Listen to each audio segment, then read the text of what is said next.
I've failed like half a dozen businesses before starting my software company that I started 3 years ago. Had I kept my focus on just that first one, I probably could have made that work and I would have been so much further ahead than I am now. And this video is about focus and the lessons that I have learned in this business over the past 3 years. And had I learned this lesson earlier, man, what a difference it would have made.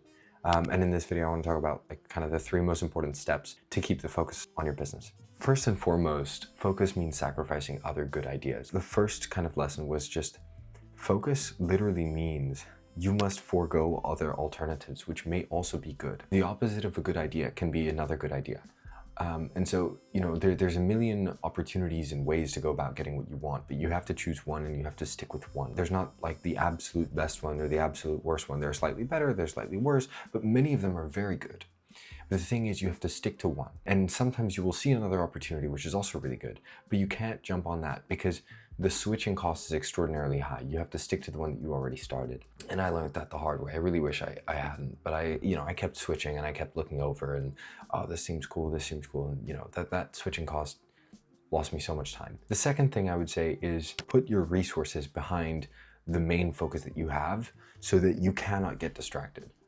This was like a big unlock for me, but as you get started in business, if you manage to do things well, you focus on one thing and you start getting some customers and you start getting a little bit of momentum and you start getting a little bit of resources. Take those resources and put them back into that system so that they keep enrolling into each other. They keep on rolling onto each other, basically. Okay, for example, you put money into somebody to start marketing your business or to start developing some kind of social media and stuff like that, and you put resources behind that business so that even if you don't take the action, somebody else is already doing it. And that momentum will kind of keep your focus there in a lot of ways, because it means that even should your focus falter, there's somebody else who's already on it. And there's more kind of going into this business, and that makes it harder to switch focus. That's really helpful as well. It becomes extraordinarily easy when you have a bunch of other people which are all keeping you accountable to that one thing.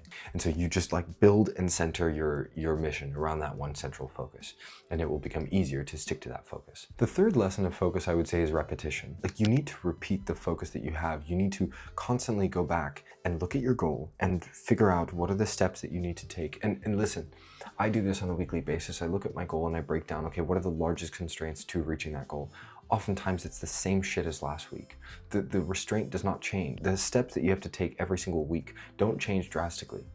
I've been doing these videos for a while now, 8 months, and I film every day. And tomorrow the step is the same, the work is the same. In a year's time, the work is still the same. Fundamentally, the nature of the work that you do does not change, but you have to revisit the goal constantly, and you have to make sure that you are constantly on that path.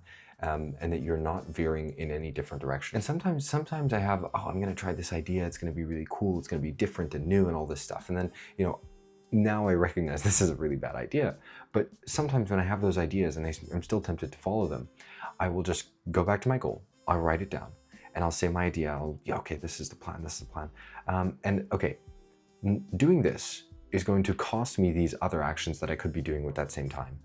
Which actions are more effective? And usually it's the ones that I've been doing for a while and I've been compounding and I've had more practice, and so I should just keep doing those. And almost every single time I reach that conclusion and I go back to the same steps, and that's the best thing I could do for myself. I wish I had learned to go back to that goal earlier and constantly evaluate your to-do list. You have to be extraordinarily critical of your to-do list. Are these actions all in line with the goal? It's repetition. It's going back every time and checking, does this actually move me toward the place that I want to be? Because if not, why not? Had I learned this lesson of focus earlier, had I learned those things earlier, I would have made a ton more money way earlier on. So I want to share this so that somebody else can benefit earlier than I did in my journey. I record every day, so do comment if you have any other questions, and subscribe if you enjoyed. If you're a developer and you want more freelance work, there's a link down below as well.